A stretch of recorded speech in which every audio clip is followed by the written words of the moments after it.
سن 60 ہجری ایک ظالم بادشاہ نے یہ صدا بلند کی کہ کوئی دین نہیں، کوئی رسول نہیں اور نہ ہی کوئی وحی آئی۔ طاقت دولت کے سامنے پوری دنیا خاموش رہی، کسی نے کچھ نہیں کہا۔ بس ایک چکی پیسنے والی ماں اور ایک پرانے پھٹے کپڑے پہننے والے باپ کا بیٹا حسین ابن علی اٹھا اور کہا، یزید تو جھوٹا ہے، میرے نانا حضرت محمد مصطفیٰ صلی اللہ علیہ وآلہ وسلم اللہ کے رسول ہیں۔ قرآن اللہ کی طرف سے نازل ہوئی کتاب ہے تاکہ انسان اپنی اصلاح کر سکے۔ یزید نے کہا، تم مجھے نہیں جانتے، میرے پاس تلوار ہے، طاقت ہے، دولت ہے، حکومت ہے۔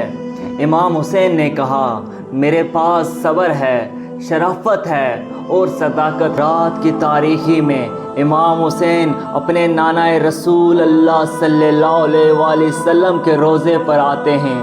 اللہ کے محبوب خواب میں آتے ہیں اور فرماتے ہیں، اے میرے نواسے، اسی دن کے لیے تمہاری پرورش کی تھی، تمہیں اسلام پر قربان ہونا ہے، اپنا سب کچھ دین اسلام پر قربان کرنا ہے، اپنے خون سے اسلام کی صداقت کو بیان کرنا ہے، اپنے سر کو تن سے جدا کر کے قرآن پاک کی تلاوت کو سنانا ہے، تاکہ کل محشر کے میدان میں یہ عزیز یہ نہ کہہ سکے کہ تمہارا نانا جھوٹا تھا۔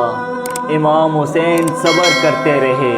شب عاشور اپنے تمام چاہنے والوں کو ایک کمرے میں بلایا اور کہا، مجھ سے پیار کرنے والوں، یہ جو باہر فوج کھڑی ہے یہ سب میرے نانا کے دین کی دشمن ہے، میرے بابا کے دشمن ہیں، ان سب کو میرا خون چاہیے، میرا سر چاہیے۔ امام حسین صبر کرتے رہے۔ شب عاشور اپنے تمام چاہنے والوں کو ایک خیمے میں بلایا اور کہا، مجھ سے پیار کرنے والوں، یہ جو باہر فوج کھڑی ہے یہ سب میرے نانا کے دین کی دشمن ہے، میرے بابا کے دشمن ہیں، ان سب کو میرا خون چاہیے، ان سب کو میرا سر چاہیے۔ میں تم سب کی حجت کو تمام کرتا ہوں، جاؤ اپنے گاؤں واپس چلے جاؤ، تمہاری جنت کے ذمہ میں ہوں۔ بس یہ کہنا تھا۔ سب امام حسین کو حسرت کی نگاہ سے دیکھ رہے تھے۔ امام حسین نے کہا، شاید تمہیں آنکھوں کی شرم نے روک رکھا ہے، عباس جاؤ چراغ بجھا دو۔ چراغ کا بجھنا تھا۔ امام حسین نے کہا، جاؤ اپنے اپنے شہر واپس چلے جاؤ، تم سب کی جنت کا دامن میں ہوں، تم سب کو شہادت کا مرتبہ اللہ سے میں لے کر دوں گا، بس تم جاؤ۔ کچھ دیر کے بعد امام حسین نے جیسے ہی چراغ جلایا، کیا دیکھا، سب کے سب تلوار اپنی گردنوں پر رکھ کر کہتے ہیں، ہے ہمارے آقا حسین، آپ کو چھوڑ کر کیسے جائیں؟ نہ ہمیں جنت کی لالچ ہے، نہ ہمیں جانوں کا خوف ہے۔ صرف اتنا بتائیں، جب روزہ محشر میں جب آپ کے نانا ہمارے سے پوچھیں گے، میرے نواسے کو ایسے ہی چھوڑ دیا تھا، آپ کی والدہ ہمارے سے جب پوچھے کہ میرے بیٹے کو ایسے ہی تلواروں کے بیچ چھوڑ دیا، تو ہم ان کو کیا جواب دیں گے؟ ہم آپ کے قدموں پہ قربان ہونا چاہتے ہیں۔ پھر بس 10 محرم کا سورج طلوع ہوا۔ امام حسین نے کہا، اکبر اذان دو۔ علی اکبر کی اذان سے شہر کربلا گونج اٹھا۔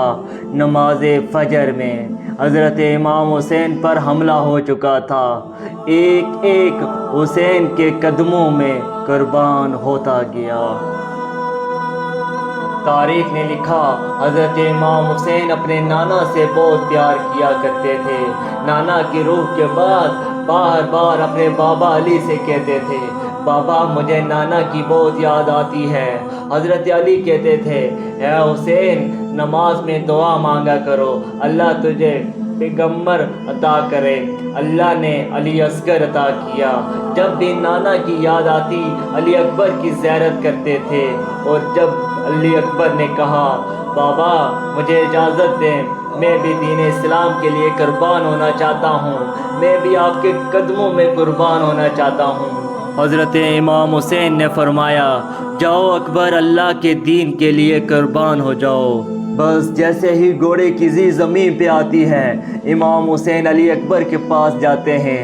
جوان بیٹا 18 سال کا علی اکبر کہتا ہے، بابا میرے سینے میں بہت تکلیف ہے۔ بس جیسے ہی اس کے سینے سے ہاتھ ہٹاتے ہیں امام حسین اور دیکھتے ہیں ایک پرچی جو کہ علی اکبر کے سینے میں، اور وہ پرچی اپنے ہاتھ میں رکھ کے آسمان کی طرف نگاہ کر کے یہ کہنے لگے، اے دادا ابراہیم، یہ دیکھ لیں، جب آپ قربانی دے رہے تھے آپ کی آنکھیں تو بند تھی، اور جب میں قربانی دے رہا ہوں میری آنکھیں کھلی ہوئی ہیں۔ اللہ اکبر۔ بس جیسے ہی پرچی کو نکالا علی اکبر تڑپنے لگے، اور پرچی کو ساتھ ساتھ علی اکبر کا کلیجہ بھی امام حسین کے ہاتھوں میں آ گیا، اور وہ خون علی اکبر کا اپنے ہاتھوں میں لے کر کہتے ہیں، اے اللہ قربانی کو قبول کرنا، میں نے تیرے اسلام کے لیے اپنے علی اکبر کو بھی قربان کیا۔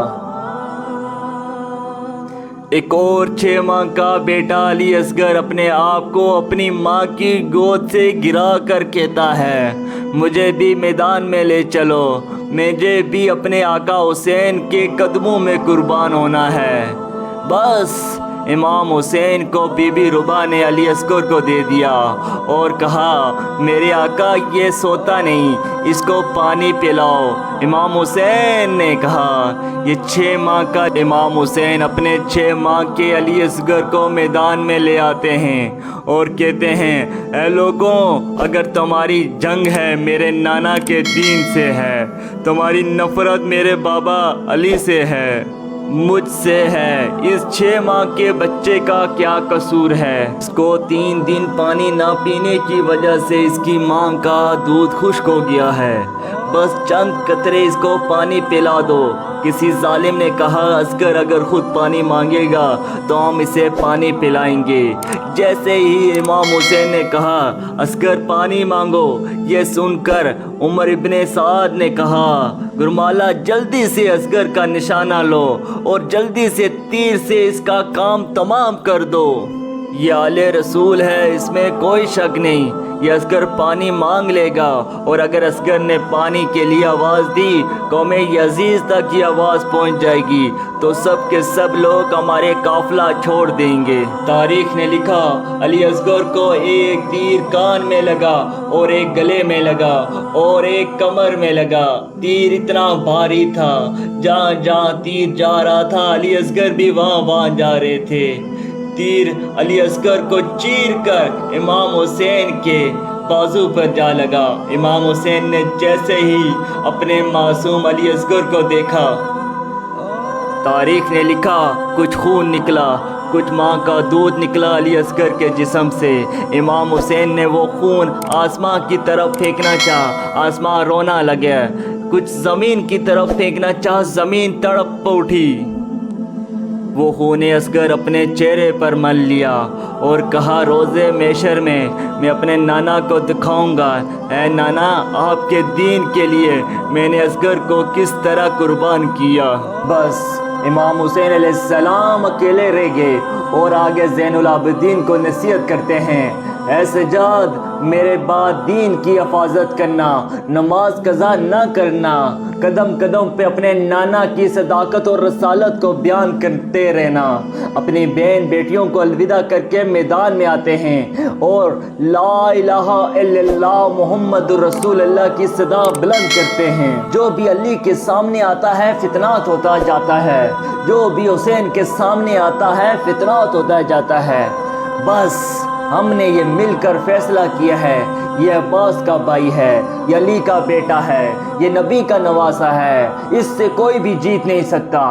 بس آگے بڑھو، تیر چلاؤ اور تیر چلاؤ، پتھر پھینکو، جب تک حسین گھوڑے کی زی سے زمین پہ نہ آ جائے۔ بس تیروں کی برسات ہوئی نبی کے نواسے پر، زہرا کے لال پر۔ نبی کا نواسا جب گھوڑے کی زی سے نیچے زمین پہ آیا، نہ وہ زمین پہ تھا نہ وہ زی پر تھا، بلکہ وہ تیروں کے بیچ تھا۔ عمر بن سعد نے کہا حسین کا سر کاٹو۔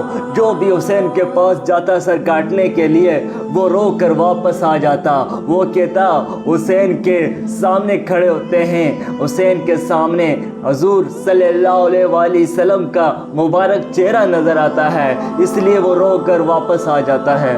اور پھر بس شبر قریب آتا ہے اور کہتا ہے اب امام حسین کا کام میں کروں گا۔ اور جیسے ہی شبر اپنی چھری نکال کر امام حسین کے گلے پر رکھتا ہے اور دیکھتا ہے امام حسین اپنے مبارک لب سے کچھ پڑھ رہے ہیں، امام حسین کچھ پڑھ رہے ہیں۔ شبر جیسے اپنے دل میں یہ سوچتا ہے کہ امام حسین ہمیں بددعا دے رہے ہیں، اور جیسے ہی شبر دیکھ کر امام حسین کے قریب جاتے ہیں اور کیا سنتے ہیں، یا اللہ میری قربانی قبول کرنا، یا اللہ میری قربانی قبول کرنا۔ اور وہ امام حسین کی قربانی اللہ نے قبول کی، آج تک وہ قربانی یاد ہے۔